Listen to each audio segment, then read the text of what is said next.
TV에서나 볼 법한 광경이 지금 제 눈앞에서 펼쳐지고 있습니다. 집안 곳곳에 검은 양복을 입은 사람들이 들어와 빨간 딱지를 붙이기 시작했습니다. 분명히 괜찮을 거라고 했잖아요. 그런데 이게 대체 뭐예요? 옆을 돌아보니 아내였죠. 원망 잔뜩 서린 표정으로 저를 쳐다보고 있었습니다. 면목이 없었습니다. 분명히 결혼할 때만 해도 약속을 했으니까요. 무슨 일이 있어도 평생을 먹여 살리겠다고, 내가 사기를 치는 한이 있더라도 먹여 살리겠다고 약속을 했었는데 아내는 이내 제게 휴대폰을 건네더군요. 서초 법원 부장 검사님이랑 친하잖아요. 그쪽에 전화 넣어봐요. 그러면 이 일도 해결해 주시겠죠. 그에 저는 그건 불가능하다고 말했죠. 그게 무슨 말이에요? 분명히 저번 달까지만 해도 같이 식사 자리 가졌잖아요. 사실 아내가 생각했던 해결책들은 제가 이미 해봤던 것들이죠. 저도 이미 수십 번은 전화를 해봤지만 그는 받지 않았습니다. 그야 학창시절과 달리 사회에서 만들어진 인맥은 철저히 기브앤테이크 구조니까요. 저는 지금 줄게 쥐뿔도 없는 상황이니 버림받는 것이 당연하죠. 사회는 생각보다 훨씬 냉정한 곳이니까요. 그렇게 폭풍이 한바탕 몰아치고 지나갔죠. 집안 온 곳에는 빨간 딱지들이 붙어 있었죠. 이제 나와. 다 끝났으니까. 아내가 장롱을 보며 말하더군요. 저는 그에 황급히 말리려 했지만 이미 늦었더군요. 장롱에서 눈에 넣어도 아프지 않을 제 딸이 나왔죠. 딸은 주위를 보며 눈을 휘둥그레 떴습니다. 아빠, 이거 어떻게 된 거야? 우리 집 망하는 거야? 그에 저는 차마 대답을 할 수가 없었죠. 그런데 옆에 있던 아내가 그러더군요. 완전히 망했어. 그것도 완전히 폭삭. 그의 딸이 울음을 터뜨렸죠. 어휴, 진짜 할 줄 아는 게 뭔지 반만 축내지. 운다고 대체 뭐가 바뀌기라도 하나. 참 속편하게도 산다. 그에 저도 화가 머리끝까지 뻗쳤죠. 아무리 절망스러운 상황이라지만 아이에게 이런 말을 하는 게 맞다고 생각하는 건지. 그게 지금 애 엄마로서 할 말이야? 그의 아내가 피식 웃으며 말하더군요. 애 엄마라고요? 무슨 소리예요, 그게? 말은 똑바로 해야죠. 제가 저의 친엄마예요. 그쪽 전처가 애 엄마잖아요. 원래 전처가 하늘나라로 가고 저는 결혼 생각이 전혀 없었습니다. 그야 어린 딸이 받아들이기 너무 힘들 테니까요. 그럼에도 지금 아내는 딸에게 너무나도 잘해주었죠. 마치 자기 배로 낳은 자식처럼 말입니다. 딸도 처음에는 마음을 열지 않다가 어느 순간부터 서서히 마음을 열기 시작했고요. 그래서 이 사람이라면 괜찮겠다 싶어 저는 마지막이라는 심정으로 결혼을 결심했죠. 그런데 알고 보니 그게 다 가면을 쓰고 한 연기였던 것이었죠. 당신 원래 이런 사람이었어? 네, 저 원래 이런 사람이에요. 제가 사람을 한참 잘못 봤다 싶었죠. 사업하느라고 수많은 사람들을 만나느라 이제 사람 보는 눈은 통달했다고 생각했는데 전혀 그러지 않았습니다. 그럼 나 돈 보고 만난 거야? 그의 아내가 피식 웃고서는 속사포 랩처럼 말을 쏟아내더군요. 당연한 걸 왜 물어요? 설마 20살이나 많은 아저씨한테 진정한 사랑 같은 걸 기대한 거예요? 생각보다 순수하시네요. 당신 진짜. 당신도 좀 솔직해지는 게 어때요? 어린 제가 좋았던 거잖아요. 당신 돈이랑 제 젊음이랑 등가 교환한 거 아니에요? 이런 사람일 거라고는 전혀 상상도 하지 못했는데 그의 딸이 아내의 손을 꼭 잡으며 그러더군요. 엄마, 왜 그래 무서워? 그의 아내는 딸의 손을 탁 치며 말했습니다. 내가 왜 네 엄마니? 피 한 방울 안 섞였는데 그런 소름 돋는 말 좀 하지 마라. 예. 그의 딸은 눈물을 펑펑 터뜨리더군요. 아내는 눈길 한 번 주지 않았습니다. 마음 같아서는 제가 달래주고 싶었지만 저는 그런 걸 한 번도 해본 적이 없었죠. 오히려 더 울릴 것만 같았습니다. 그런 딸의 곁으로 누군가 다가가더군요. 바로 가정부 아주머니셨죠. 아주머니, 이제 더 이상 애 안 돌봐주셔도 돼요. 어차피 이 양반 아주머니께 더 이상 드릴 돈이 없어요.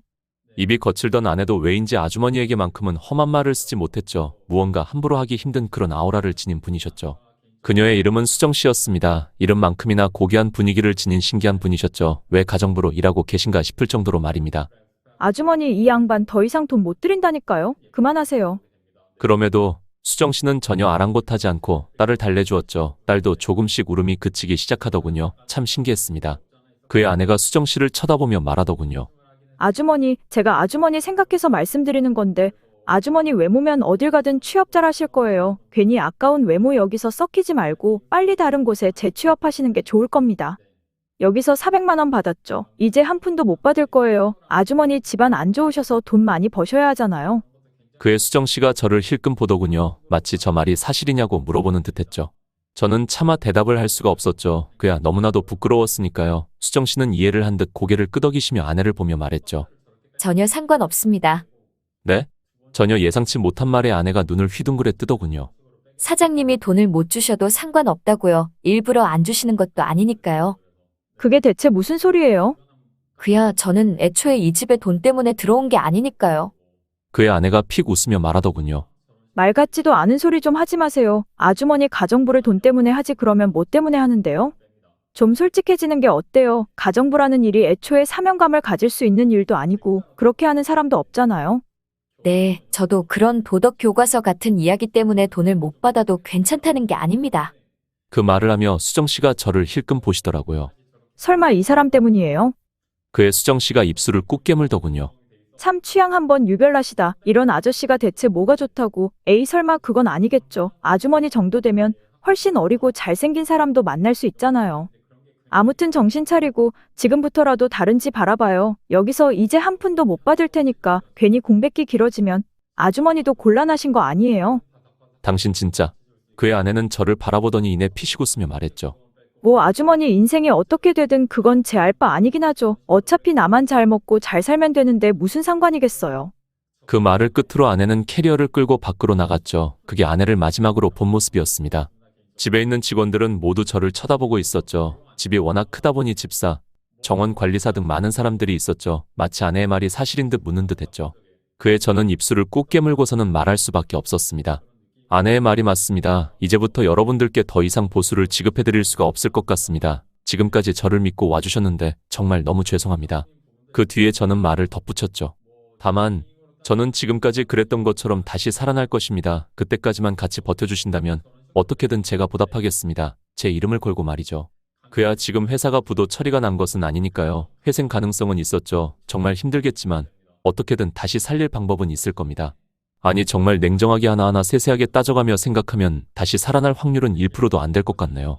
하지만 저는 어떻게든 할 수 있을 겁니다. 딱히 근거는 없습니다. 지금까지 항상 그래왔으니까요.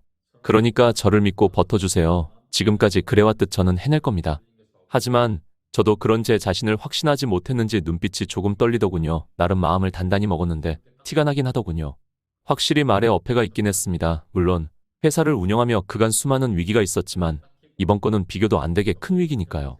회생할 가능성이 1%도 채 되지 않았습니다. 솔직히 저도 이번 것만큼은 자신이 없었습니다. 그게 눈빛으로 티가 난 것이겠죠.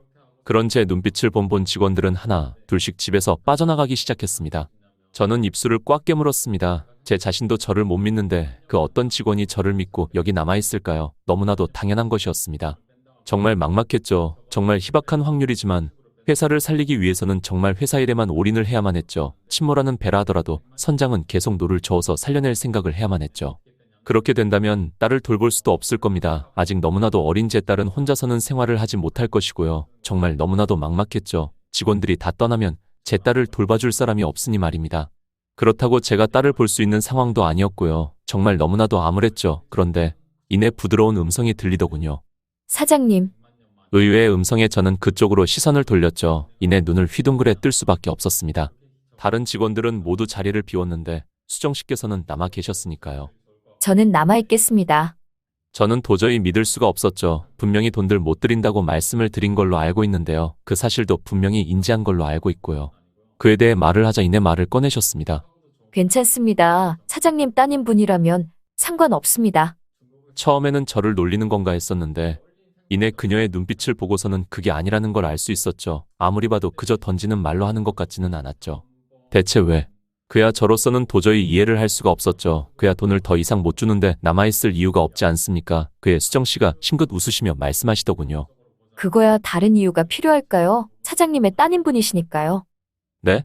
제가 눈을 휘둥그레 뜬 채로 쳐다보자 제 눈을 회피하며 그녀의 볼이 불그스레 물들더군요. 설마 싶었습니다. 저 표정과 행동은 그간 제게 호감을 보였던 여자들이 하는 것과 비슷했으니까요. 설마 싶었습니다. 하지만 아무리 생각해도 그럴 리는 없었죠. 오히려 악감정을 가지고 계시면 계시겠죠. 그야 제가 수정씨에게 모습짓을 했으니까요. 한날에는 식탁에서 아내와 제가 식사를 하고 있는데 수정씨께서 실수로 물을 쏟으셨는데 아내가 그러더군요.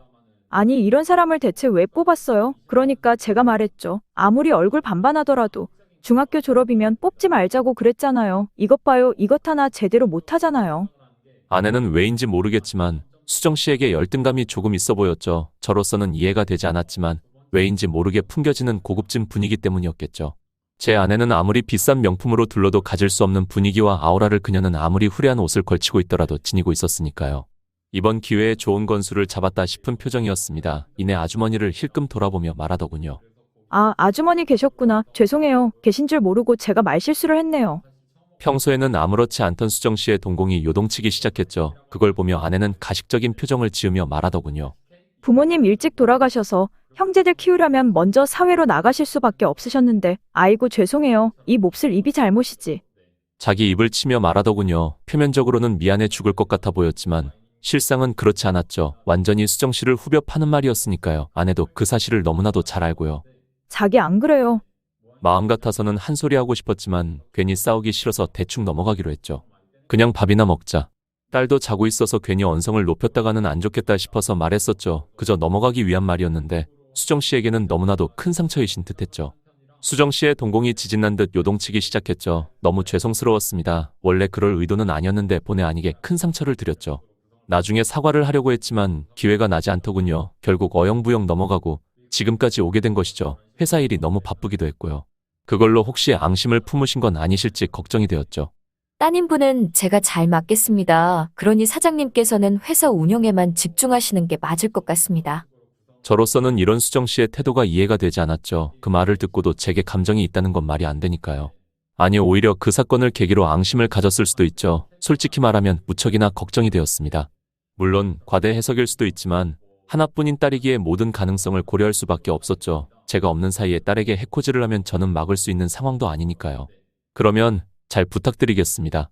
하지만 지금은 우선 가정부 아주머니를 믿는 수밖에 없었죠. 그렇지 않고서는 방법이 없으니까요.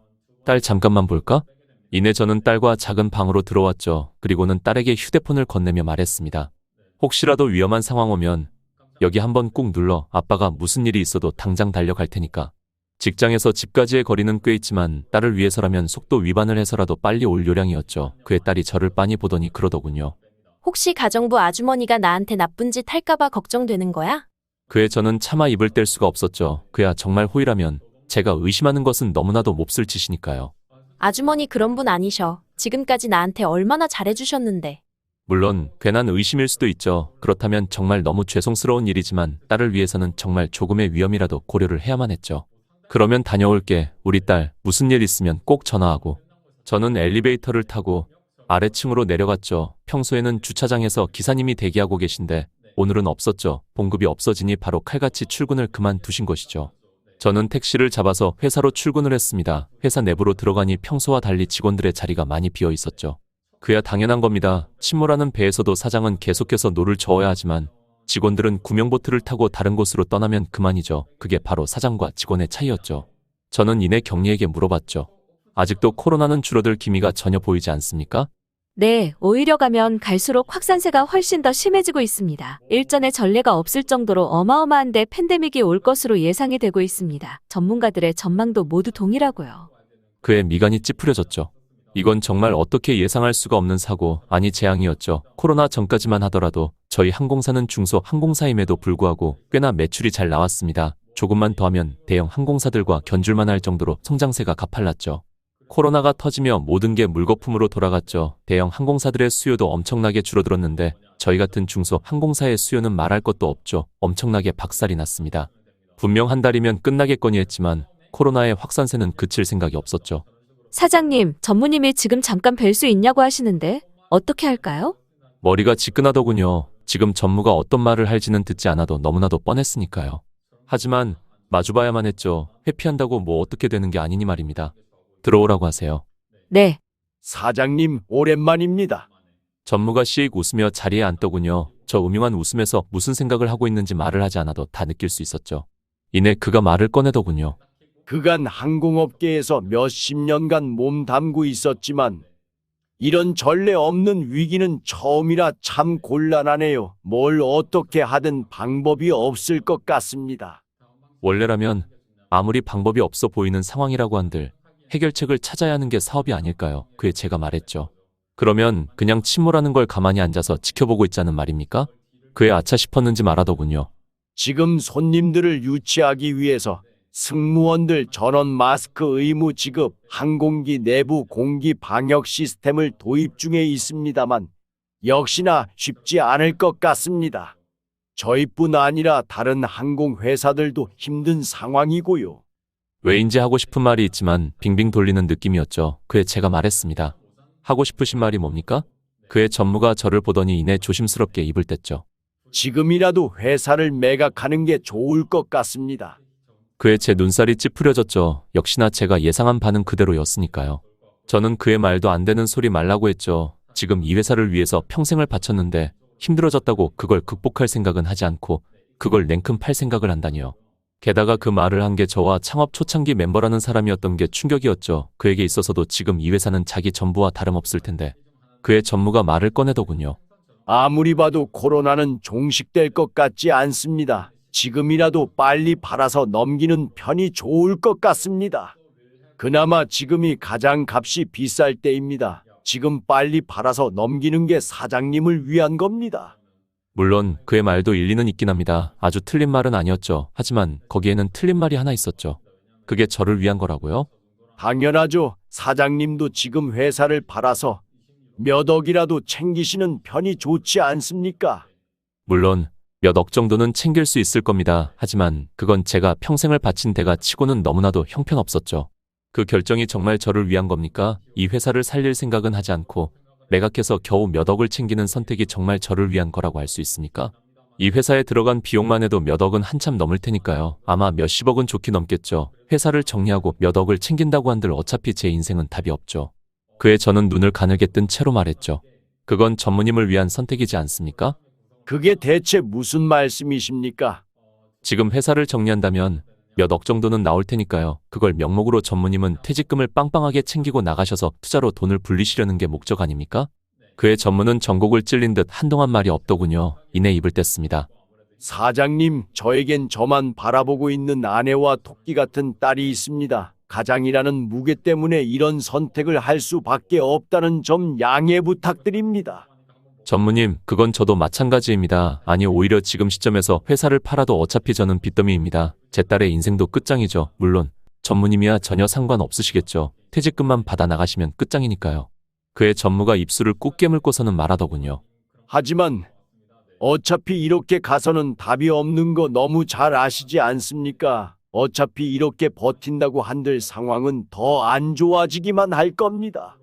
사장님도 이 업계에 몇십 년 몸 담으셨으니 잘 아실 거 아닙니까? 항공사업은 코로나 이후로 완전히 망가질 겁니다. 지금은 조금 강하게 나가야 할 때라고 생각하여 저는 말투를 바꾸기로 결정했죠. 조금 강하게 말입니다.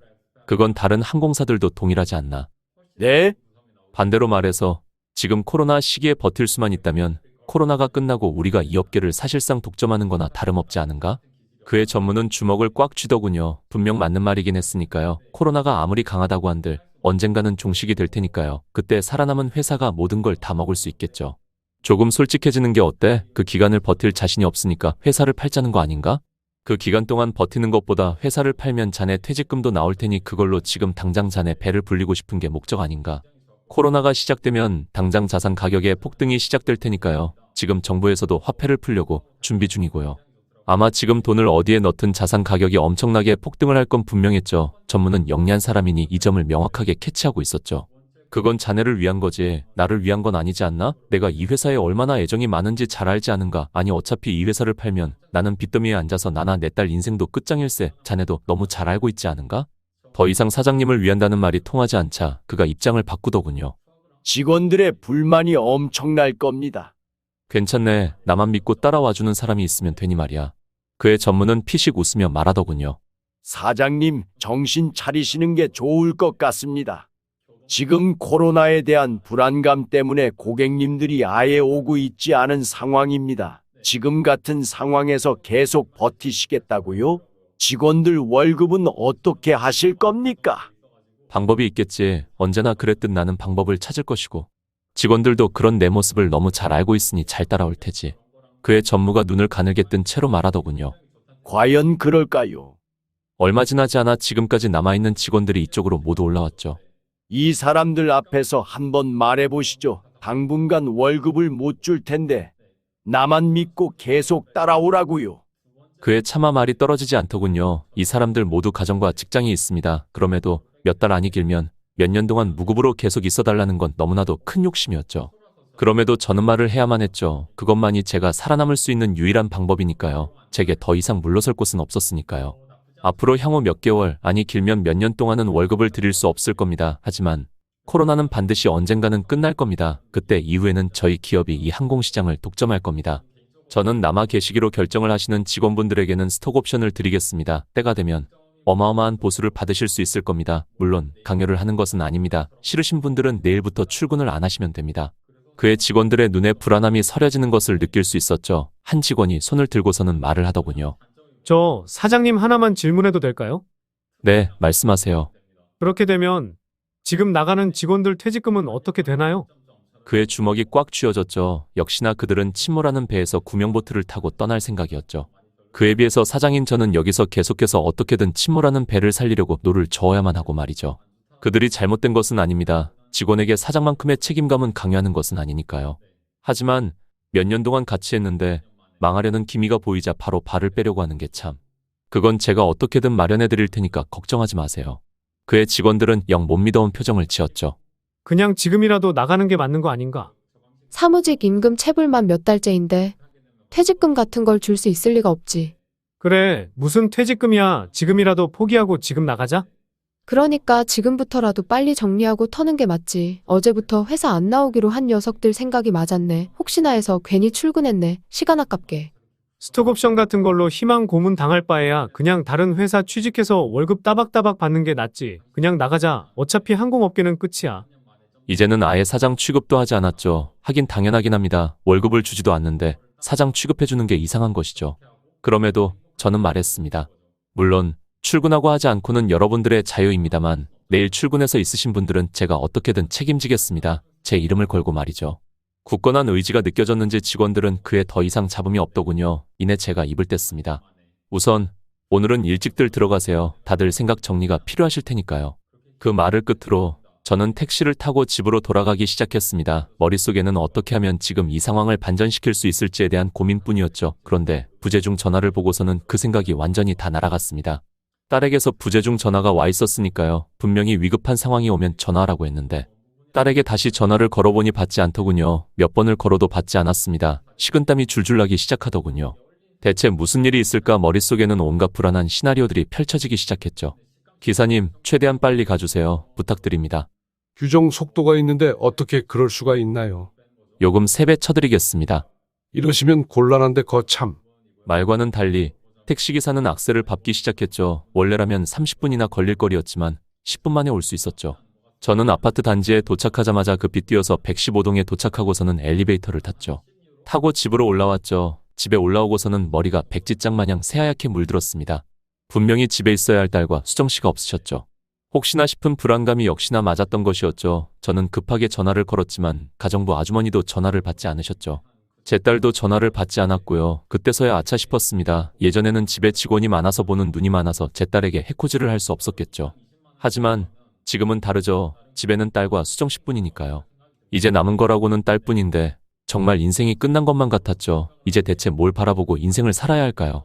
그런데 문이 열리는 소리가 들리더군요. 저는 황급히 그쪽으로 뛰어갔습니다. 거기에는 수정씨와 딸이 손을 잡고 들어오고 있었죠.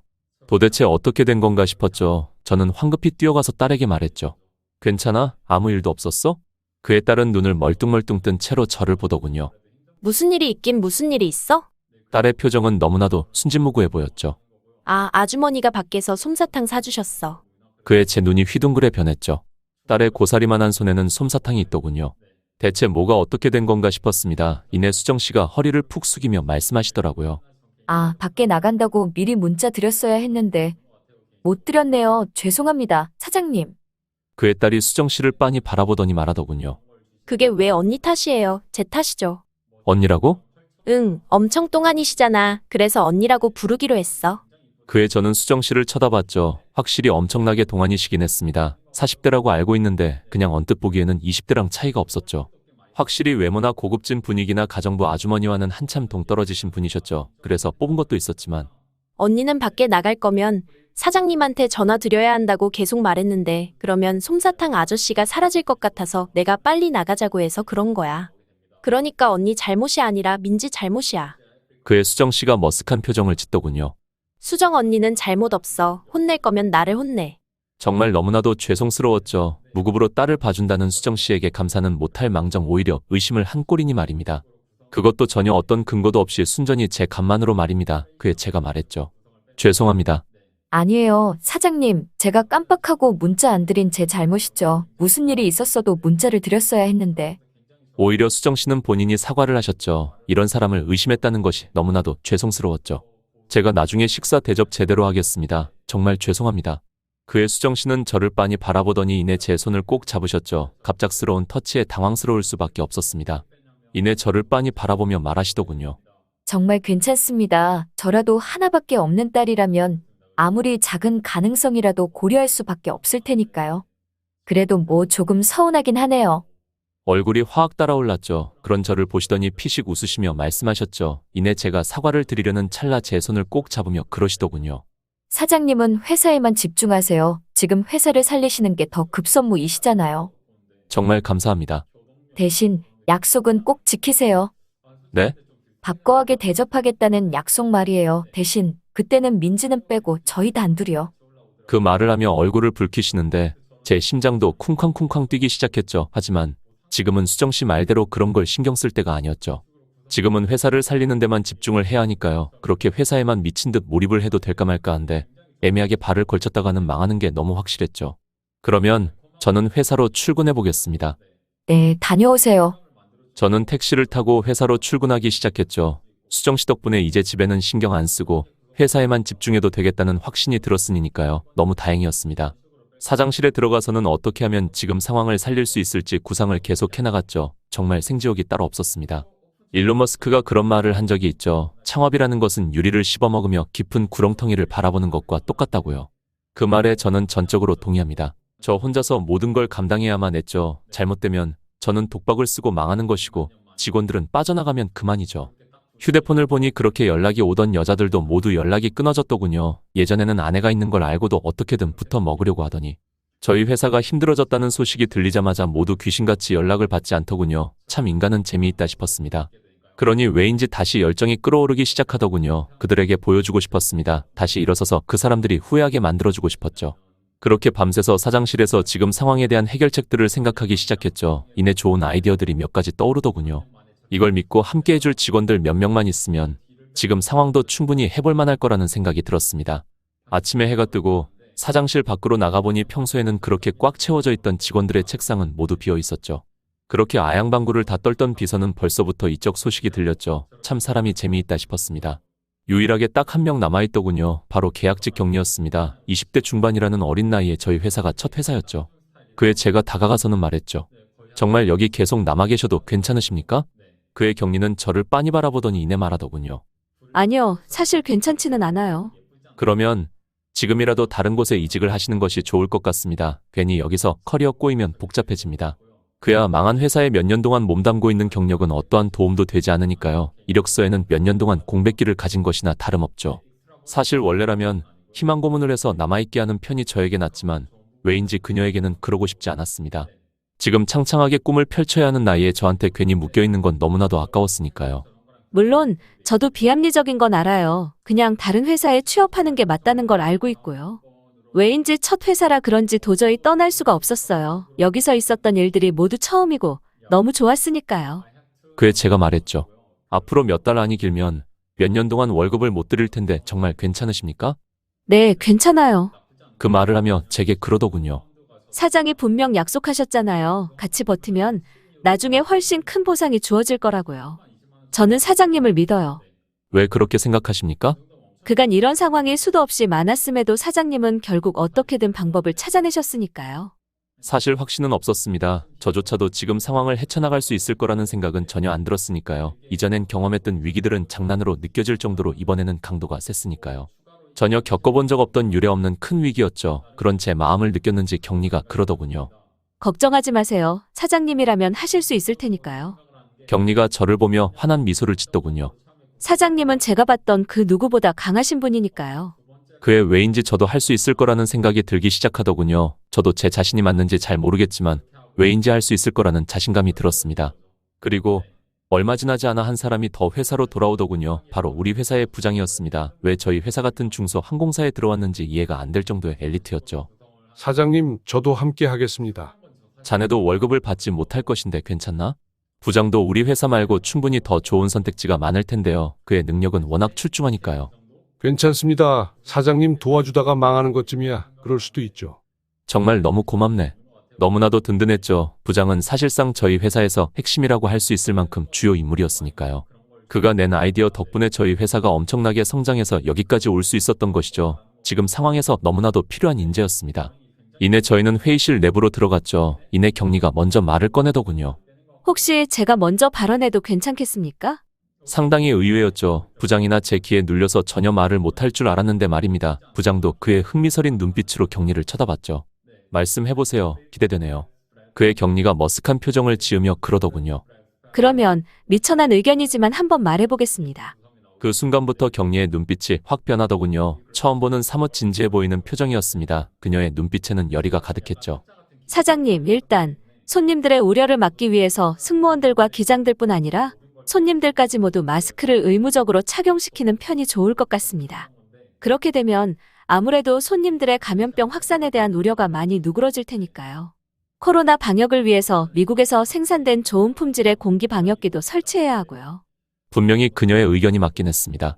지금 손님들이 오지 않는 이유 중 하나는 코로나를 걸릴 것에 대한 위험 부담이었으니까요. 분명히 경리의 말대로 하면 저희 항공사를 믿고 이용하시려는 손님들이 늘어나긴 하겠죠. 하지만 그렇게 해서는 답이 없었습니다. 그렇게 하지는 않을 겁니다. 네? 저희는 손님을 아예 받지 못할 테니까요. 그게 대체 무슨 말씀이십니까? 아예 좌석 자체를 전부 뗄 거니까요. 정확히는 고객님들을 포기할 겁니다. 그게 대체 무슨 말씀이십니까? 항공사에서 고객님들을 포기하다니요. 그 말을 하고서 짐짓 고민하는 표정을 짓더니 이내 박수를 짝 치며 말하더군요. 설마 화물 쪽으로 아예 노선을 트실 생각이십니까? 그에 저도 모르게 웃음이 나왔죠. 계약직에 있기 아깝다 싶었죠. 왜 이런 인재를 진작에 발견을 못했는지. 숨어있는 보석 같은 인재였죠. 진작에 알았다면 높은 직급에 올렸을 텐데 이건 명백히 제 실책이다 싶었죠. 그의 부장이 말하더군요. 사장님 한 가지만 말씀드려도 되겠습니까? 네, 말씀하세요. 아무리 그래도 항공산업의 근본은 고객님들 유치라 생각합니다. 항공사의 본질에 맞게 내부 방역에 신경 써서 고객님들에게 감염병 확산에 대한 우려를 종식시키는 게 우선이라 생각합니다. 그의 의견은 아직 남아있는 여행 수요가 있는 고객들의 파이를 먹어야 한다는 것이었죠. 방역에 엄청난 공을 들이면 손님들이 이쪽으로 오긴 할 테니까요. 분명 틀린 말은 아닙니다. 하지만 그 말에는 어폐가 있었죠. 항공기 내부가 안전하면 뭐합니까? 어차피 여행지에 도착해서도 계속해서 감염병에 대한 위협에 시달릴 텐데요. 결국에는 여행에 대한 근본적인 수요가 엄청나게 줄어들 겁니다. 결국 아무리 손님들을 늘려봤자 한계가 있다는 것이죠. 하지만 그렇게 해서는 되돌릴 수 없을 겁니다. 이미 다른 항공들은 내부 방역에 엄청난 신경을 쓰고 있는데 그걸 완전히 포기해버린다는 건. 그렇기에 의미가 있는 겁니다. 네? 다른 항공사들 모두 지금 어떻게든 손님을 잡으려 하지만 제가 보기에 그렇게 해서는 답이 없습니다. 애초에 여행에 대한 수요가 대폭 줄어들 거니까요. 이 상황에서 유일한 방법은 손님에 의존하지 않는 화물 항공기로 활용을 하는 것이죠. 지금 다른 항공사들이 모두 여객 항공 쪽에 눈을 돌렸을 때 저희는 빨리 전환해서 그쪽 시장을 독점하는 거죠. 그의 경리가 눈을 가늘게 뜬 채로 말했죠. 물론 너무 좋은 생각이긴 합니다만 문제가 있습니다. 그렇게 하려면 거래처들을 모두 뚫어야만 하는데 저희는 아는 거래처가 없습니다. 그야 저희는 화물 운송은 전혀 하지 않고 고객님들을 대상으로만 상대해 왔으니까요. 너무나도 맞는 말이었죠. 저희는 원래 항공기 손님들을 상대로만 운영을 했으니까요. 그에 비해서 화물 항공편을 운영하기 위해서는 많은 거래처들을 뚫어내야만 했죠. 그 과정은 상당히 길고 비용도 많이 들 테죠. 저희가 감당할 수 있을 리가 없었죠. 정확히 전곡을 꿰뚫는 말이었죠. 간결하고 짧은 말이지만 핵심이 담겨 있었습니다. 그래서 저는 발상을 틀기로 했죠. 저희는 기업뿐 아니라 민간을 상대로도 화물 운송을 할 겁니다. 네? 사이트를 한 개 만들어서 운영을 할 겁니다. 거기서 개인들에게 운송해야 할 물품들을 신청을 받는 것이죠. 물론 기업들의 신청도 받을 것이고요. 하지만 그렇게 해서는 적자를 면하기 힘들 겁니다. 분명히 그녀의 지적이 맞긴 했죠. 왜냐하면 개인 운송 물량이 그렇게 많지는 않을 테니까요. 지금의 추세도 그랬고요. 굳이 개인이 화물 운송을 할 거라면 훨씬 더 싼 해상 운송을 이용하는 편이 나으니까요. 하지만 저는 확신이 있었습니다. 이 코로나가 장기화가 되면 반드시 화물 운송에 대한 수요가 폭발적으로 늘 것이라고 말이죠. 해상 운송만으로는 절대 물량이 감당이 다 되지 않을 거라는 확신이 있었으니까요. 이내 제가 말했죠. 제가 맞을 겁니다. 한번 해봅시다. 그의 경리는 저를 빤히 쳐다보더군요. 사이트 운영비부터 해서 신생 사이트인 그 사이트를 어떻게 홍보해서 개인들이 쓰게 만들 것인지 등 엄청나게 많은 해결해야 할 것들이 있었죠. 경리의 머릿속에도 그러한 의문들이 많이 떠오른 듯했죠. 하지만 이내 고개를 휘휘 저으며 말했습니다. 알겠습니다. 사장님 믿고 한번 계속 진행해 보겠습니다. 우선 사이트 개발부터 진행하겠습니다. 없는 돈으로 어떻게든 컴공 출신들을 섭외해 사이트 하나를 만들었죠. 저도 디자인부터 해서 모든 걸 신경 써서 엄청나게 공들여서 만든 사이트였죠. 하지만 사람들의 신청은 너무나도 저조했습니다. 기업들은 전부 이미 계약했던 화물 항공들이 있었고 개인들은 딱히 화물 항공에 대한 수요가 없었으니까요. 그에 처음에는 확신을 하던 경리도 불안한 눈빛으로 말하더군요. 정말 이렇게 계속하는 게 맞을까요? 지금이라도 여객 항공기로 방향을 트는 것이. 지금부터라도 다른 항공사들을 따라가지 않으면 저희는 나중에 어떤 수단을 쓰더라도 다른 항공사들을 따라가지 못할 겁니다. 아예 경쟁 자체가 안 될 거예요. 아니요, 제가 맞습니다. 무조건 믿으세요. 속으로는 너무나도 불안하지만 직원들 앞에서는 그렇게 말해야 했죠. 철저히 연기를 해야 했습니다. 그야 사장이라는 사람이 자기 비전에 확신이 없는데 직원들이 어떻게 거기에 믿고 따를까요? 하지만 너무나도 불안한 건 사실이었습니다. 몇 달이 지났음에도 여전히 신청률은 저조했으니까요. 그에 비해서 계속해서 사이트 유지비는 나가고 있는 상황이었고 가장 인건비가 비싼 비행기 기장들의 월급은 계속 나가고 있는 상황이었죠. 그야 다른 인력들이야 해고하더라도 다시 뽑으면 그만이지만 기장들은 그럴 수가 없으니까요. 어떻게 다행히 대출을 받아 버티고 있는 상황이었지만 길게는 못 버틸 게 너무나도 확실해 보였습니다. 하루는 너무 힘들어서 술을 마시고 집에 돌아왔죠. 아빠, 괜찮아? 딸을 보니 눈물이 날 것 같더군요. 사실 하나도 괜찮지 않습니다. 지금 너무나도 힘든 상황을 누구에게라도 털어놓고 싶었죠. 하지만 어떻게 그럴 수가 있겠습니까? 직원들 앞에서 그 말을 내뱉었다가는 그나마 제 자신감을 보고 따라오는 직원들도 모두 떨어져 나갈 텐데요. 회사 대표라는 직함은 생각보다 훨씬 괴로웠습니다. 저는 오랜만에 딸을 재워줬죠. 새근새근 자는 모습이 정말 천사 같았습니다. 이 작은 녀석도 제가 망하게 되면 굶어 죽게 되겠죠. 정말 마음이 너무나도 무거웠습니다. 그렇게 딸을 재우고 거실로 나왔죠. 간단하게 맥주 한 캔이라도 더 하려고요. 그렇게 맥주 한 캔을 따고 혼자서 처량하게 넓은 거실에서 마시는데 눈물이 찔끔 나더군요. 정말 너무나도 서러웠습니다. 이렇게 힘들 때 의지할 사람이 한 명 없다는 게 제가 인생을 잘못 산 건가 싶기도 했고 정말 많은 생각이 들더군요. 그런데 옆에서 인기척이 느껴졌습니다. 옆을 돌아보니 수정씨이셨습니다. 그녀는 저를 보고 있었죠. 저는 급히 눈물을 닦았습니다. 분명히 수정씨에게도 약속을 드렸죠. 반드시 잘 돼서 몇 배로 갚겠다고. 그런데 그렇게 말했던 사람이 이렇게 약한 모습을 보이고 있는 걸 보면 수정씨의 심정은 어떨까요? 제 약한 모습은 보여드릴 수가 없습니다. 사장님 괜찮으세요? 당연하죠. 지금 하던 일도 너무 잘 되고 있습니다. 수정씨는 저를 뚫어져라 계속 쳐다보셨죠. 그러다가 이내 피식 웃으시며 제 맞은편 의자에 앉으셨습니다. 왜인지 위로를 해주시려는 듯했죠. 그에 제가 말했죠. 저 정말 괜찮다니까요. 지금 너무 잘 되고 있습니다. 조금만 기다려주시면 약속한 대로 큰 보상을 드릴 수 있을 겁니다. 그의 수정씨는 저를 빤히 바라보시더니 이내 말씀하셨죠. 제가 뭐라고 했나요? 그냥 저도 맥주 한 캔 하고 싶어서 그래요. 그 말을 하며 수정씨는 냉장고에서 맥주 한 캔을 꺼내서 따셔서는 들이키셨죠. 맛 좋네요. 참, 부엌에 안주들이 몇 개 있을 텐데. 수정씨는 이내 부엌에 가서 뒤적이시더군요. 과자 몇 봉지를 들고 테이블로 다시 돌아오셨습니다. 지금 안주가 이것밖에 없네요. 변변치 않아서 죄송해요. 수정씨가 저를 바라보시며 말하시는데 너무 눈이 부셨죠. 그에 저도 모르게 눈을 회피했습니다. 저 정말 아무 말도 하지 않을 겁니다. 그야 누구의 앞에서 약한 모습을 보였다가는 전부 떠나는 법이니까요. 특히 여자 앞에서는 더더욱 그렇죠. 수정씨는 그런 저를 빤히 바라보시더니 이내 인자한 미소를 지으셨죠. 알겠어요. 그 말을 하고서는 수정씨는 말없이 맥주를 들이키셨죠. 그러다가 이내 말씀하시더라고요. 지금에서야 웃으며 말할 수 있지만 예전에 정말 너무 힘들었습니다. 네?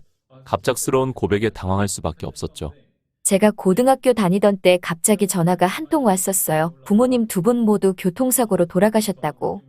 그런데 그때 든 감정이 참 우스웠어요. 슬프다, 이런 감정이 아니라 앞으로 어떻게 하지, 이런 감정이 들었어요. 앞으로는 제가 가장 역할을 해야 하니까요. 아래로 몇 살이나 어린 동생들을 제가 다 먹여 살려야 했으니까요. 부모님 장례식에서 동생들은 모두 펑펑 울었지만 저는 울지 못했어요. 아니, 울면 안 됐죠. 그야 동생들이 얼마나 불안해할까요? 이제부터 가장 역할을 해야 하는 사람이 그런 약한 모습을 보이면 말입니다. 결국 저는 부모님의 장례식에서도 하루밖에 있지 못했죠. 슬픔에 빠져 있어봤자 해결되는 건 없으니 말입니다. 그때부터 저는 고등학교도 졸업하지 못하고 바로 취업 전선에 뛰어들 수밖에 없었죠. 정말 지옥이 따로 없었죠. 중졸인 제가 사회에 나와서 할 수 있는 일이 얼마나 있겠어요. 전부 힘들고 돈 안 되는 일들 뿐이었죠. 정말 집에 오면 너무나도 힘들었지만 티를 낼 수도 없었습니다. 포기하고 싶다는 생각이 수도 없이 많이 들었지만 그럴 수가 없었습니다. 제가 포기하면 동생들이 다 굶어 죽을 테니까요. 힘든 티를 낼 수도 없었고요. 오로지 저 혼자서 그렇게 모든 걸 짊어져야 했죠. 그때 생각했어요. 이럴 때 누가 옆에 있어준다면 엄청나게 큰 도움이 될 텐데 하고 말이죠. 그의 수정 씨가 제 손을 꼭 잡으며 말씀하셨죠. 그때 누군가 옆에서 응원해주는 것만으로도 정말 큰 힘이 되었을 텐데 말입니다.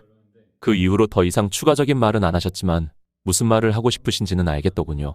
이제는 사장님이 말씀하실 차례인 것 같은데요. 한쪽만 일방적으로 말하는 건 좀 불공평하잖아요. 그에 저도 모르게 피식 웃음이 나오더군요. 수정 씨라면 믿고 말해도 괜찮을 것 같다고 말이죠. 하지만 차마 말이 나오지 않더군요. 그야 저는 힘든 걸 누구에게도 말해본 적이 없으니까요. 그야 그렇지 않습니까? 남에게 힘든 걸 말하게 되면 그걸 빌미로 약점을 잡아서 뭔가를 하려고 하거나 저를 좋아하던 여자들은 저에게 실망을 하고 저를 떠나죠. 사실 이 남자도 약한 남자였을 뿐이구나 하고 말이죠. 여자들은 그 당시에는 위로를 해주지만 결국엔 남성미가 떨어져하며 다 떠나더군요. 직원들 앞에서는 당연히 말을 하지 못하고요. 그게 너무 오랜 습관으로 굳어지다 보니 분명 수정 씨라면 말씀드려도 될 것 같았지만 말이 나오지 않더군요. 수정 씨가 그런 저를 빤히 보더니 이내 제 손을 잡으며 말씀하시더라고요. 그리고 제가 사장님 약점을 알아봤자 뭘 하겠어요. 일개 가정부일 뿐인데요. 그 말을 하며 이내 피식 웃으며 말씀하셨죠. 그리고 사장님을 떠나지도 않을 겁니다. 사장님이 성공하셔서 제게 큰 보상을 주신다고 약속을 하셨는데 그때까지는 떨어지라고 해도 절대 안 떨어질 겁니다. 정말 거머리처럼 달싹 들러붙어서 떨어지지 않을 거예요. 그러니까 걱정하지 마세요. 웃으시며 말씀하시는데 그 모습이 너무나도 눈부셨죠. 이내 제가 입을 뗐습니다. 그러면 성공한 사실을 숨겨야겠네요. 네? 그래야 수정 씨가 저한테 뜯어먹으려고 떠나시지 않을 테니까요. 그의 수정 씨가 웃음을 터뜨리더군요. 정말 어린 아이처럼 너무나도 순수하고 순박한 웃음이었습니다. 이런 사람이라면 믿고 말해도 되겠다 싶었죠. 그에 제가 입을 뗐죠. 그러면 정말 지금 제 상황을 다 말하겠습니다. 사실 지금 제 스스로도 제 비전에 대한 확신이 없는 상황입니다. 수정 씨는 의문을 가지기보다는 아무 말도 없이 귀를 쫑긋 세우고 들어주셨죠. 다른 기업들이 모두 손님들을 붙잡으려고 안달이 났을 때 저는 관점을 틀었습니다. 좌석들을 모두 다 떼어내고 화물 항공수송으로 방향을 틀었죠. 하지만 지금 실적이 너무 처참합니다. 직원들 앞에서는 괜찮다고 했지만 그 누구도 저희 사이트에 신청하지 않고 있으니까요. 오히려 지금 손님들을 잡으려고 했던 항공사들의 매출이 증가하고 있는 추세예요. 솔직히 말하면 이제는 저에 대한 확신이 저조차도 없습니다. 마음 같아서는 전부 그냥 포기하고 내려놓고 싶어요. 하지만 그러기에는 너무 멀리 왔습니다. 물러설 곳이 없으면 더더욱 더 독하게 몰입해서 살려내는 게 제 전문이었지만 지금은 그냥 너무 힘들어요. 너무 지쳤습니다. 직원들 앞에서 괜찮은 척하는 것도 너무 힘들고요. 차라리 그때 전무의 말대로 회사를 팔아버리라고 했을 때 팔 걸 그랬어요. 정말 너무 힘듭니다. 그렇다고 제가 여기서 놓아버리면 저를 믿고 따라와 주었던 직원들의 인생도 모두 끝나는 거죠. 이미 그들도 이직 타이밍도 한참 놓쳤으니까요. 그들 모두 먹여 살려야 할 가정이 있는 상태인데 말이죠. 모두 먹여 살릴 처자식이 있을 거고 부모님이 있을 건데 정말 눈물이 펑펑 떨어지더군요. 누군가의 앞에서 이렇게 솔직하게 말할 날이 있을 거라고는 전혀 생각하지 못했는데. 괜찮아요. 사장님, 이렇게 약한 모습 보여주셔도 정말 괜찮습니다. 그에 제가 말했죠. 다른 여자들처럼 나를 떠나지 않을 거냐면서 그의 수정 씨가 웃으시며 말씀하시더라고요. 그런 여자들은 지능이 떨어지는 거죠. 네? 제가 말했잖아요. 사장님이라면 무조건 할 수 있을 거라고요. 지금은 정말 다 포기하고 싶으시겠지만 결국은 해내실 걸 누구보다 잘 알고 있으니까요. 그에 저는 차마 말을 꺼내지 못하겠더군요. 솔직히 말하면 저도 확신을 할 수가 없었습니다. 그야 그렇지 않습니까? 그렇게 잘난 사람이었다면 지금 이렇게 회사가 아래로 꼬라박히지도 않았겠죠. 다 제가 부족해서 이렇게 된 겁니다. 외부적 환경에 의한 것일지라도 사장은 자기 탓을 해야만 합니다. 그래야만 발전이 있으니까요. 그런 제 마음을 눈치챘는지 수정 씨가 제 손을 꼭 잡아주시며 말하더군요. 너무 그렇게 자책하지 마요. 사장님은 제가 봤던 그 누구보다 강한 분이니까요. 그에 울컥하더군요. 난 그런 사람이 아닌데 수정 씨는 대체 나의 뭘 믿고 저렇게 믿어주시는지 도저히 이해가 되지 않았죠. 그리고 제 안목이 무척이나 원망스러웠습니다. 이런 보석 같은 사람을 두고 왜 그런 속물인 아내와 결혼했는지, 나는 왜 이런 사람을 진작에 알아보지 못했는지. 또 한편으로는 이런 사람을 의심한 제가 너무나도 한심했죠. 사람 보는 눈이 그렇게 없으니 회사가 이 지경이 된 것이겠죠. 너무 부담 가지지 마세요. 정 안 되면 제가 사장님 먹여 살릴 테니까요. 그에 저는 수정 씨를 빤히 바라봤죠. 물론 평소처럼 랍스타는 못 먹고 햄버거랑 라면을 먹으셔야겠지만요. 뭐 그 정도라면 해드릴 수 있을 것 같습니다. 그에 저도 모르게 피식 웃음이 나오더군요. 제가 너무 주제 넘었나요? 수정 씨가 걱정기 가득 서린 눈빛으로 저를 쳐다보며 말하더군요. 아니요, 전혀 그렇지 않았습니다. 그런 것 때문에 웃은 게 아니에요. 그렇다면? 그래도 덕분에 부담감이 많이 덜어졌네요. 고맙습니다. 정말 진심으로 한 말이었죠. 왜인지 그 말을 듣고서는 많이 내려놓을 수 있게 되었으니까요. 그의 수정 씨는 저를 빤히 바라보시더니 이내 환한 미소를 지으시더라고요. 그러면 다행이네요. 저 같은 것도 사장님께 도움이 되어드릴 수 있어서 말이에요. 그렇게 본인을 낮추지 마세요. 정말 수정 씨는 정말 너무 빛나시는 분입니다. 그 말을 하고 수정 씨의 동공이 흔들리는 게 느껴졌죠. 이내 볼이 정말 홍당무처럼 빨갛게 물들었죠. 그리고 왜인지 저도 화학 따라오르더군요. 그에 제가 말했죠. 이내 저희 둘은 서로를 바라봤습니다. 그 눈빛은 사랑을 한 번도 경험하지 않은 사람이라도 오래 알 수 있는 그런 눈빛이었죠. 저희의 얼굴은 점점 가까워지기 시작했죠. 그런데 갑자기 문이 열리는 소리가 들리더군요. 언니랑 아빠 뭐 하고 있어? 딸이 눈을 비비며 나오더군요. 그에 저희는 황급히 멀어졌죠. 뭐야? 둘이 뭐야? 수상한데. 딸이 씩 웃으며 그러더군요. 수상하긴 누가 수상하다고 그래. 아빠랑 자러 들어가자. 이내 저는 딸과 방 안으로 들어왔죠. 그러자 딸이 그러더군요. 아무리 봐도 심상치 않은데. 아빠, 수정이 언니랑 뭐야? 아무 사이도 아닌데? 그의 딸은 저를 빤히 바라보더니 이내 씩 웃으며 말했죠. 아빠, 다른 사람은 속여도 나는 못 속여. 그의 피식 웃음이 나오더군요. 하긴 같이 있던 세월이 몇 년인데 척하면 척이겠죠. 나는 언니랑 아빠가 사귀는 거 찬성이야.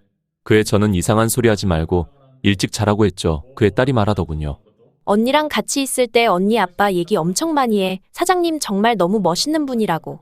그런데 요즘 너무 힘들어 보이신다고. 그런데 해드릴 수 있는 건 없어서 위로라도 해드리고 싶은데 그걸 전혀 티내지 않으셔서 지켜보는데 너무 괴롭다고. 그의 제가 눈을 휘둥그레뜬 채로 말했죠. 정말로? 응, 아무리 봐도 언니는 아빠 좋아하고 있는 것 같은데. 아빠 마음이 중요한 것 같은데. 딸은 이내 저를 보며 씩 웃더군요. 아빠 생각은 어떤데? 솔직히 말하면 저도 그녀가 마음에 들었습니다. 자세히 이야기를 나눠보니 속도 엄청나게 깊었고 정말 의지되는 사람이다 싶었죠. 그야 그렇지 않습니까? 남자들은 와이프한테도 힘든 말을 전혀 하지 않죠. 아니 못하는 것에 가깝죠. 여자들은 그 말을 들었다가는 그 당시에는 위로를 해줄지 몰라도 결국은 이 남자도 약하다고 생각해서 다른 남자를 찾으러 떠나니까요. 제가 겪어봤던 여자들 모두 그랬습니다. 사업이 힘들어져서 약해질 때면 귀신같이 눈치채고 모두들 떠났죠. 그때부터는 그 누구에게도 말을 하지 않고 홀로 감당했던 것 같습니다. 그런데 유일하게 딱 한 사람, 수정 씨에게는 정말 모든 걸 말해도 된다는 생각이 들었죠. 정말 평생의 동반자로 삼을 만하다는 생각이 들었죠. 하지만 문제가 있었습니다. 지금 제가 가진 게 쥐뿔도 없다는 거였죠. 그녀의 인생을 책임져 줄 수가 없었습니다. 결국은 제가 잘 되어야 그녀를 책임져 줄 수가 있는 것이죠. 그때부터는 더 열심히 하기로 생각했죠. 정말 불 가리지 않고 닥치는 대로 일을 하기 시작했죠. 하지만 여전히 적자는 계속되고 있었죠. 분명히 제 관점 자체는 맞았습니다. 코로나로 인해서 화물 운송에 대한 수요는 급격하게 늘어났죠. 문제는 저희 사이트에 신청을 하는 사람이 없었다는 사실이었습니다. 제 생각과는 전혀 달랐죠. 분명히 화물 운송에 대한 수요가 늘면 저희 사이트까지 찾아오는 사람이 있을 거라 생각했는데 전혀 그렇지 않았죠. 이럴 때는 미련하게 계속 붙잡고 있는 것이 아니라 제 생각이 잘못되었다는 걸 인정하고 다른 방향으로 틀어야만 했죠. 이내 격리가 다가와서는 말하더군요. 사장님 인텔 쪽에서 화물 항공기 쪽을 알아보고 있다고 합니다. 이쪽 입찰에 한번 참여해보는 게 좋지 않을까요? 그의 격리는 제 눈치를 슬쩍 보더니 그러더군요. 물론 이게 무조건 맞다고는 할 수 없지만요. 일개격리의 의견일 뿐이니까요. 그녀가 자신감 없이 축 처진 표정으로 말했죠. 아마 제가 기존의 관점을 바꾸지 않을 거라고 생각한 모양이었죠.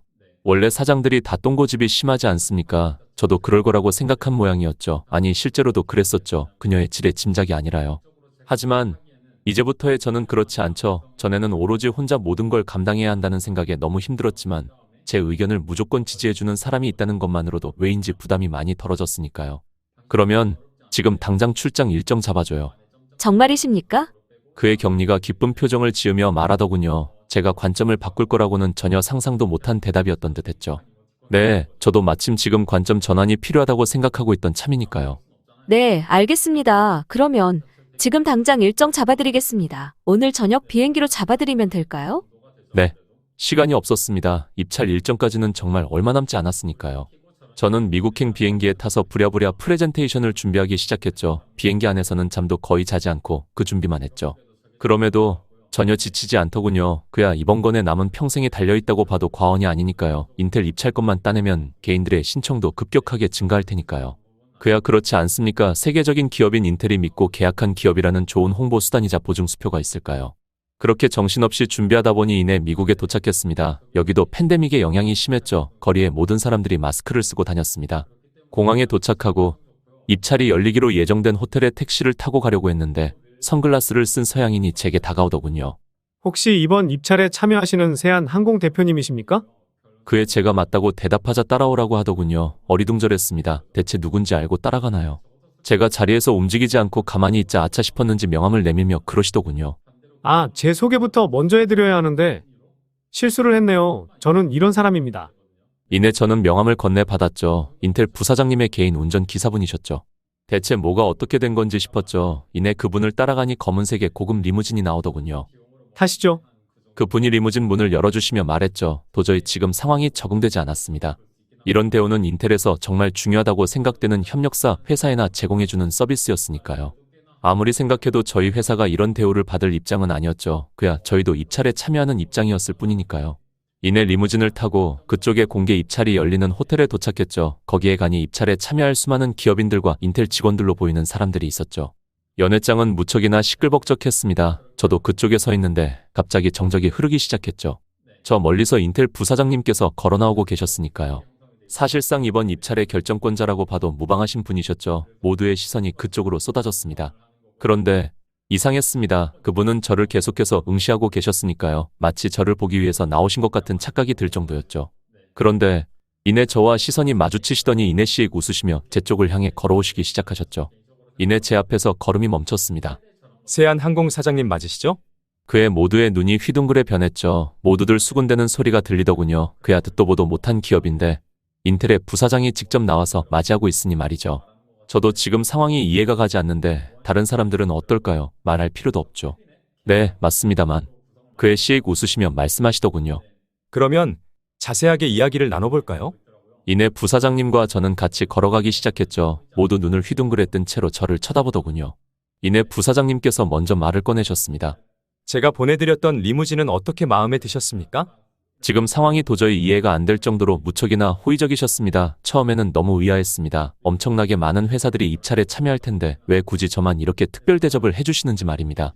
심지어 다른 유명 기업들은 거들떠 보시지도 않으시면서 말입니다. 하지만 이내 왜 그런지 이해할 수가 있었죠. 반도체 수요량이 급증함에 따라 한국 쪽으로 새로운 노선을 개설해야 하는데 그렇게 큰 수요 물량을 감당할 수 있는 한국 기업은 세안항공밖에 없더군요. 다른 항공 기업들도 화물 쪽에 발을 걸친 기업은 많았지만 저희처럼 본격적으로 하는 기업은 없었죠. 그렇기에 그렇게 많은 물량을 감당하기 위해서는 저희 세안항공밖에 답이 없던 것이었죠. 한국 쪽으로 그렇게 많은 물류를 운송할 거라면 저희밖에 선택지가 없었던 것이었죠. 제 관점이 결국엔 맞았던 것이었죠. 정말 너무나도 기뻤습니다. 눈물이 찔끔 나올 뻔한 걸 간신히 참았죠. 분명 어제까지만 하더라도 제 관점이 틀렸다는 생각밖에 들지 않았는데 정말 그간 힘들었던 모든 게 주마등처럼 스쳐 지나가더군요. 부사장님이 그런 저를 보며 씩 웃으시며 말씀하시더군요. 이제 운송 단가에 대한 이야기를 해볼까요? 네, 물론이죠. 분명히 이대로라면 계약이 순조롭게 진행될 것입니다. 한국 쪽 항공편에서 이렇게 많은 물량을 소화할 수 있는 건 저희 기업뿐이니 단가도 분명 높게 책정될 것이고요. 그런데 누군가 방문을 두드리더군요. 이내 누군가가 들어왔죠. 그의 부사장님이 인상을 찌푸리셨죠. 무슨 일이야? 지금 중요한 이야기 중인데 급한 거 아니면 나중에 이야기하자. 그에 들어온 사람은 저를 힐끔 보더니 이내 부사장님께 다가가서 귓속말을 했죠. 그러자 이내 부사장님의 표정이 일그러지셨죠. 뭐? 그게 사실이야? 그러면서 저를 보시는데 표정이 엄청 차가워진 게 느껴졌죠. 이내 입술을 꾹 깨물더니 일어나며 말씀하셨죠. 공개 입찰은 내일 5시에 진행될 겁니다. 그때 오시면 될 겁니다. 도저히 지금 상황이 이해가 되지 않았습니다. 분명히 방금 전까지만 해도 너무나도 좋은 분위기였는데 직원의 귓속말 때문에 순식간에 표정이 차가워지셨으니까요. 대하는 태도도 그렇고요. 말이 없으셨으니까요. 간뿐이지만 저는 확신할 수가 있었죠. 내일 공개 입찰에서 저희가 뽑힐 리가 없다는 걸요. 부사장님이 내일 공개 입찰의 결정권을 지니셨는데 직원의 귓속말을 듣고 순식간에 변하셨으니까요. 제정신을 유지하기 힘들었습니다. 호텔 로비로 터덜터덜 걸어 나왔는데 거기서 우연히 이유를 알 수 있었죠. 저기 세안항공 직원들 임금도 제대로 못 줘서 소송 걸렸다며? 직원들 퇴직금 줄 형편도 안 되는 기업이랑 무슨 계약을 하겠어. 게다가 소송도 걸렸고 저런 곳이랑 엮여봤자 골치 아파지지. 금시초문이었죠. 저희 회사를 상대로 직원들이 소송을 걸었다니요. 그렇다면 분명히 소송이 걸렸다면 우편이 집으로 왔었어야 할 텐데. 저는 급히 수정 씨에게 전화를 걸어서 말했죠. 그 말이 사실이냐고. 그러자 수정 씨가 한동안 말이 없더군요. 솔직하게 말씀해 주세요. 그의 수정 씨가 조심스럽게 입을 떼시더라고요. 네, 사실이에요. 집으로 우편물이 왔었어요. 왜 말 안 했어요? 안 그래도 힘드신데 거기에 더 짐을 얹어드리고 싶지는 않았습니다. 그에 저는 차마 말을 못 꺼내겠더군요. 저를 위해서 한 것이니 무작정 탓을 할 수도 없었죠. 그리고 제 탓이기도 했습니다. 수정 씨 앞에서 그렇게 힘든 모습을 보여드렸는데 어떻게 거기서 제게 말을 할 수 있을까요? 아니, 사실 미리 알았어도 딱히 더 달라지는 건 없겠네요. 어차피 지금 유통할 수 있는 자금은 아예 없는 상태이니까요. 기장들 월급과 서버 유지비 등으로 이미 땡길 수 있는 대출은 모두 다 땡겨서 쓴 상황이니 말입니다. 더 이상 대출도 나오지 않는 상황이었죠. 미리 알았다고 한들 뭔가 달라지진 않았겠네요. 최소 5억은 배상해야만 하니까요. 제게 그런 자금이 있을 리가 없죠. 오히려 미리 말을 안 해주신 게 더 좋았네요. 적어도 잠깐 동안은 희망을 가지고 살 수 있었으니까요. 사장님, 혹시 제가 말씀을 드리지 않아서 문제가 발생했나요? 수정 씨가 걱정기가 잔뜩 서린 목소리로 말했죠. 아니요, 전혀 그렇지 않습니다. 실제로도 그랬죠. 제가 알았다고 한들 달라지는 건 없었을 테니까요. 그렇게 전화가 끊어졌죠. 수정 씨는 너무 죄송하다며 연신 사과만 하시더군요. 정말 그러실 필요 없는데 말입니다. 저는 경리에게 전화를 걸었죠. 한국행 비행기 준비해 주세요. 아직 경매 입찰이 진행되지도 않았을 텐데요. 내일 아닙니까? 가능성이 아예 안 보입니다. 그의 경리는 한참 동안 말이 없더니 이내 입술을 꾹 깨물며 말하더군요. 알겠습니다. 준비해드리겠습니다. 그의 울음기가 섞여 있는 게 느껴졌죠. 그야 경리도 너무나도 잘 아니까요. 지금이 사실상 마지막 기회라는 거려. 여기서 입찰을 못 따내면 저희 회사도 끝이라는 걸 너무 잘 알죠. 경리 또한 저를 믿고 모든 걸 베팅해 주었는데 정말 너무 미안했죠. 그렇게 전화를 끊었는데 이상하게도 부재중 전화가 몇 통 와 있더군요. 바로 수정 씨였습니다. 그런데 전화를 받자마자 말씀하셨죠. 제가 그 돈을 드릴 수 있을 것 같습니다. 네? 그에 대체 무슨 소리인지 싶었죠. 갑자기 그렇게 큰 돈을 주실 수 있다니요. 그게 사실은 제가 최근에 갑자기 여유 자금이 생겨서요. 5억 정도요. 그에 대체 무슨 말인가 싶었죠. 갑자기 5억이 생겼다니요. 도저히 이해를 할 수가 없었죠. 그러니까 제가 그 금액을 소송을 건 쪽에 드리고 소송을 취하해달라고 하는 게 어떨까요? 한동안 멍했죠. 수정 씨의 말을 이해할 수가 없었습니다. 아무리 생각해도 수정 씨에게 5억이 있을 리가 없거든요. 아니, 생각해보면 아예 있을 가능성이 없진 않겠네요. 수정 씨가 중학교 때부터 사회에 나가서 평생 번 돈으로 샀던 아파트, 그 아파트에는 수정 씨의 동생분들까지 모두 살고 있었죠. 그걸 담보로 대출을 받으면 5억은 나올 겁니다. 하지만 제가 그걸 받을 수가 있겠습니까? 지금까지 받은 것만 해도 너무나도 많았으니까요. 그건 수정 씨를 위해 쓰셔야죠. 몇십 년을 일해서 얻은 보상이신데요. 사실 그 소송이 걸린 시점에서 저희 회사의 신뢰도는 많이 떨어진 상태이니까요. 그 소송이 취하된다고 한들 다시 저희 기업을 뽑아줄지는 미지수였죠. 잘못하면 수정 씨가 평생 모은 돈을 날릴 수도 있는 상황이죠. 그것도 몇십 년을 피땀 흘리며 번 소중한 돈을 말입니다. 그에 대해 말하자 수정 씨가 금시초문이라는 듯 말하더군요. 뭔가 오해하시는 것 같은데 저 이번에 로또 당첨되어서 생긴 거예요. 네? 그의 무슨 소리인가 싶었죠.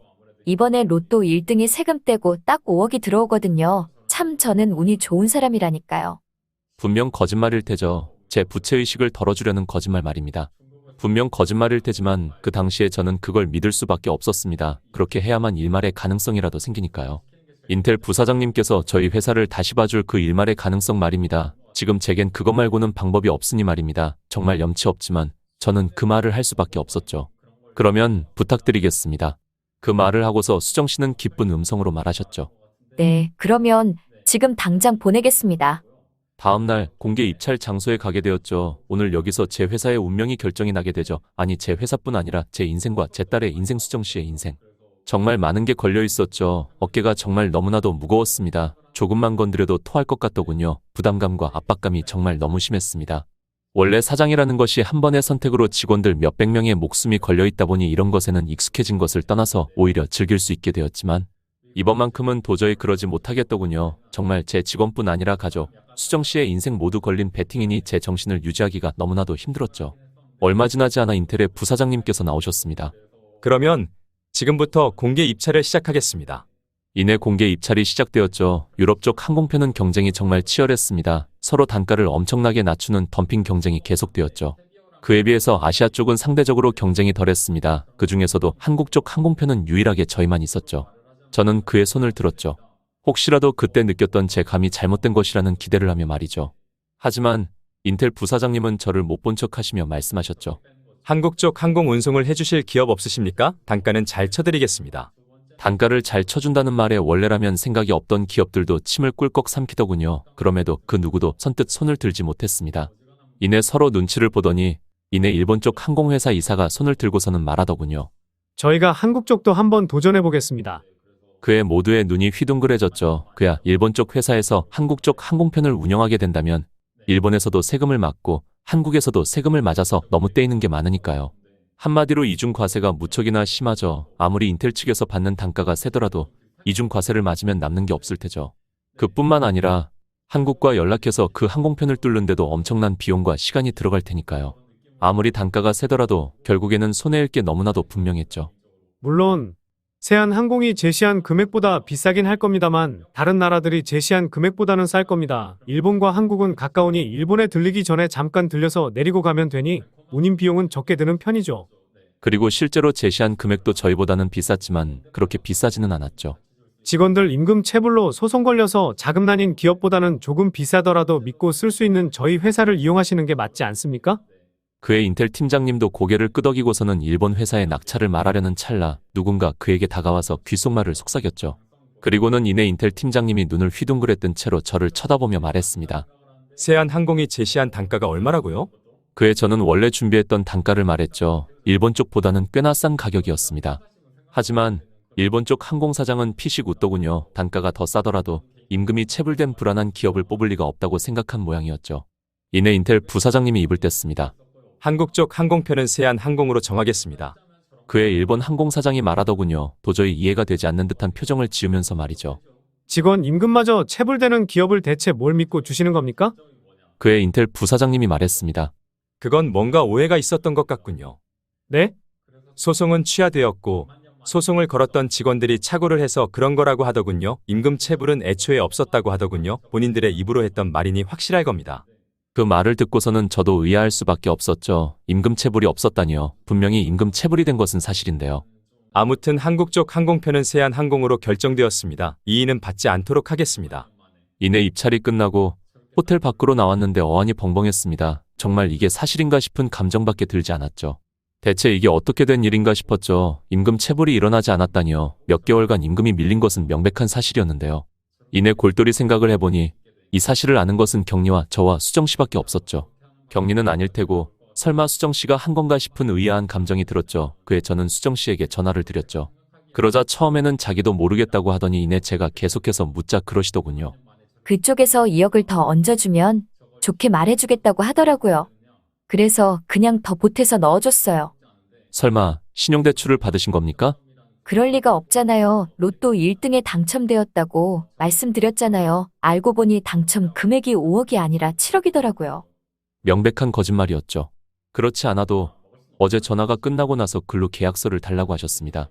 그때 당시에는 왜 그러시나 의아했었는데 추가로 2억을 대출받기 위해서라는 걸 때문이라는 걸 알게 되었죠. 그의 눈물이 찔끔 흐르더군요. 반드시 갚겠습니다. 무슨 일이 있어도 반드시요. 몇 배 아니 몇십 배로 갚겠습니다. 그의 한동안 말이 없다가 이내 말씀하셨죠. 네, 믿고 있을게요.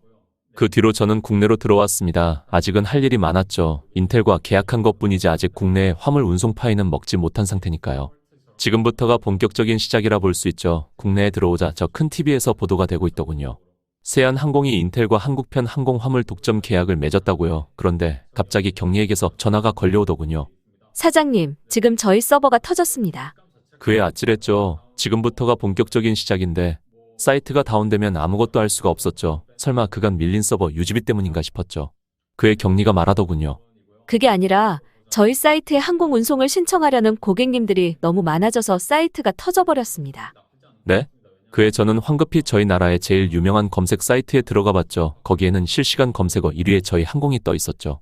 그 이후로 저희 항공은 대기가 너무나도 밀려서 신청하지 못하는 그런 항공이 되었습니다. 개인뿐 아니라 기업들에게서까지 엄청나게 많은 문의가 들어왔죠. 기업들이 제시하는 계약금도 어마어마했죠. 정말 현실감 없는 액수였습니다. 저는 그 금액들을 받고 나서 거기서 멈추지 않았죠.